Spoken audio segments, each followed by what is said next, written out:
Here I have VIVO IQOO Z5X, and today I'm going to show you how to remove screen lock from this device in case if you set yourself PIN, password, pattern, and unfortunately you forget it. So what can you do in this kind of a miserable situation?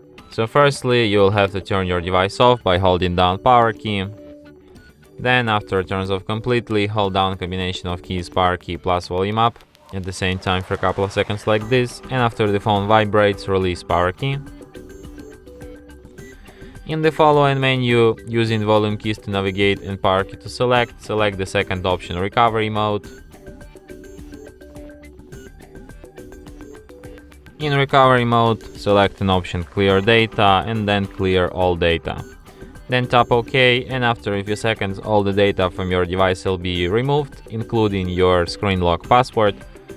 Then you tap return and select option restart, and device will be restarted in about a minute or so.